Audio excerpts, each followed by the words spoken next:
హైదరాబాద్ లో చెరువుల పరిరక్షణకు అన్ని చర్యలు చేపడుతోంది ప్రభుత్వం. చెరువుల్లో అక్రమ కట్టడాలను హైడ్రా నియంత్రిస్తుండగా మరోవైపు వాటి సుందరీకరణ వైపు అడుగులు వేస్తోంది. చెరువులను కాపాడుకోవడానికి జీహెచ్ఎంసీ, హెచ్ఎండీఏపై ఆర్థిక భారం పడకుండా కొన్ని ప్రైవేటు సంస్థలకు దత్తత ఇవ్వడానికి ప్లాన్ చేస్తున్నారు. గత ప్రభుత్వ హయాంలో రియల్ ఎస్టేట్ కంపెనీలకు దత్తతకు ఇవ్వడంతో ఆయా సంస్థలు చెరువులను డెవలప్ చేయడం వదిలేశాయి. అయితే ఈసారి అలా కాకుండా చెరువుల దత్తత విషయంలో పకడ్బందీ ప్రణాళికలతో ముందుకెళ్తున్నారు అధికారులు.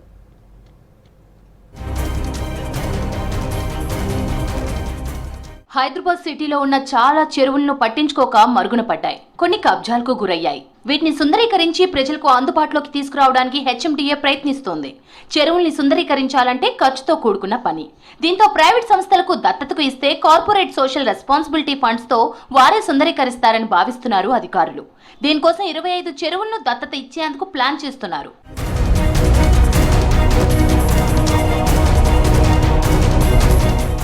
అయితే గత ప్రభుత్వ హయాంలో నగరంలోని పలు చెరువులను రియల్ ఎస్టేట్ సంస్థలకు దత్తతకు ఇచ్చింది జీహెచ్ఎంసీ. ఆయా చెరువులను సుందరీకరిస్తామని చెప్పిన సంస్థలు తమ బిజినెస్ కోసం వాడుకున్నారే తప్ప ఎలాంటి డెవలప్మెంట్ వర్క్స్ చేపట్టలేదు. ఆయా చెరువుల పక్కనే వారి ప్రాజెక్ట్స్ ను డెవలప్ చేస్తూ అందులో ప్లాట్స్ ను లేక్ వ్యూ, ఫ్రంట్ వ్యూ అంటూ మార్కెటింగ్ చేసుకున్నారు. ఆ చెరువు మనదే, మనమే దత్తత తీసుకుని డెవలప్ చేస్తున్నామంటూ అమ్మకాలు చేస్తున్నారు. జీహెచ్ఎంసీ రాసిచ్చిన ఎంఓయూ కూడా చూపించారు.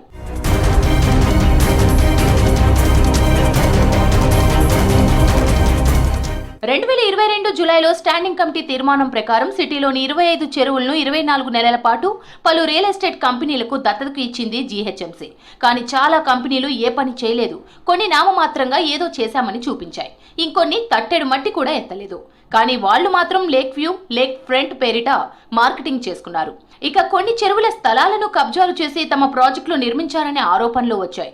ఇంకొన్ని చెరువులను నిర్మాణ వ్యర్థాలతో నింపారనే ఆరోపణలు వచ్చాయి.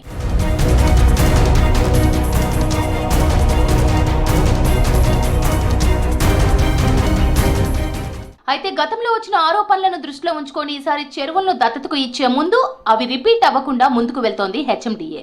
దత్తత విషయంలో జీహెచ్ఎంసీ చేసిన పొరపాట్లను సరిదిద్దుకొని ముందుకు వెళ్తున్నామంటున్నారు హెచ్ఎండీఏ అధికారులు. చెరువుల ఎఫ్టీఎల్, బఫర్ జోన్లకు ఎలాంటి నష్టం లేకుండా సుందరీకరణ చేపట్టేలా ఆయా సంస్థలకు ఆదేశాలు జారీ చేస్తున్నారు.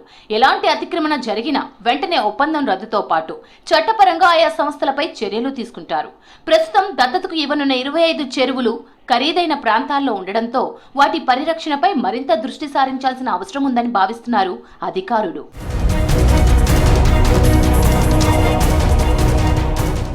ప్రస్తుతం సుందరీకరణలో భాగంగా గుర్రపుడెక్క తొలగించడం, చెరువుల కట్టలను పటిష్టం చేయడం, చుట్టూ వాకింగ్ ట్రాక్ ఏర్పాటు, పూల మొక్కలు నాటడం, టాయిలెట్ల నిర్మాణం, పిల్లలు ఆడుకునేందుకు పార్కుల డెవలప్మెంట్ తదితర పనులు చేపట్టనున్నారు. చెరువులలోకి అప్రోచ్ ఛానళ్లు మూసుకుపోవడంతో వర్షపు నీరు చెరువుల్లోకి రావడం లేదు. సుందరీకరణ పనుల్లో భాగంగా వీటిని శుభ్రం చేసి ఆయా చెరువులకు జీవం పోయాల్సి ఉంది. కార్పొరేట్ సోషల్ రెస్పాన్సిబిలిటీ కింద ఫండ్స్ తో చెరువులను డెవలప్ చేయనున్న సంస్థలు ఎలాంటి ఆక్రమణలకు పాల్పడ్డా కఠిన చర్యలు తప్పవంటున్నారు అధికారులు.